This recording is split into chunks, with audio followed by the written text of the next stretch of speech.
Bonjour, je vais vous parler aujourd'hui de la santé. J'ai entendu dernièrement pas mal de croyances selon lesquelles quand on est malade c'est de notre faute. Je voulais commencer par ça. En fait non, c'est de la faute de personne. Surtout, vraiment, ne vous sentez pas coupable parce qu'il vous arrive des symptômes physiologiques. Il y a certainement des causes, des raisons, des explications. Peut-être que la médecine moderne n'a pas encore tout à fait accès. Mais déjà, je pense que le premier truc quand on a un problème de santé, c'est d'essayer de ne pas rentrer dans le raisonnement selon lequel c'est de notre faute. Ensuite, j'avais envie de vous parler de la notion de santé et de persévérance. Je crois vraiment que la médecine moderne est quelque chose de fantastique. On peut changer des cœurs, recoudre des membres qui ont été enlevés. Enfin, il y a des choses vraiment absolument merveilleuses. Par contre, je pense qu'un de ses défauts, c'est de ne pas être dans la capacité toujours de dire je sais pas. Et en fait, quand on a des problèmes de santé, ou des douleurs, ou des inconforts, et qu'on va voir un ou plusieurs médecins, et qu'en gros, on entend les gens nous dire c'est dans votre tête, c'est psychosomatique.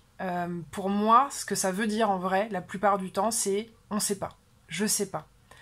De la manière dont j'ai appris la médecine, dont elle m'a été enseignée avec les connaissances actuelles, je ne peux pas vous dire ni pourquoi vous avez ça, ni comment vous soignez.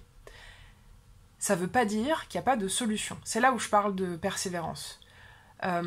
Pour moi, quand le corps manifeste quelque chose, c'est qu'il y a quelque chose à en faire. Libre à vous vraiment d'aller voir plusieurs médecins, de vous tourner vers différentes approches, médecine classique, médecine douce, je sais pas moi, médecine chinoise, indienne, acupuncture, médecine douce. L'idée c'est vraiment de garder en tête qu'il est possible que votre problème ait une solution, même si elle n'existe pas encore, même si la médecine n'en est pas encore là.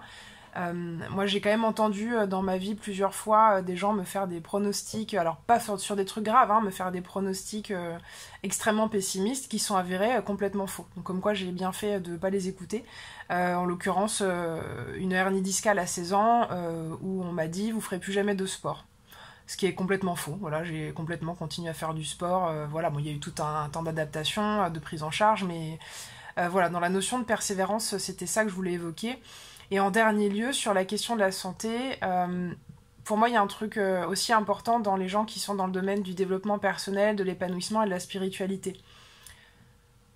C'est intéressant, réconfortant, ça peut faire sens de trouver des significations aux manifestations physiologiques et somatiques. Par exemple, si j'ai un très très gros rhume, c'est parce que je viens de me débarrasser de toute une série de croyances limitantes.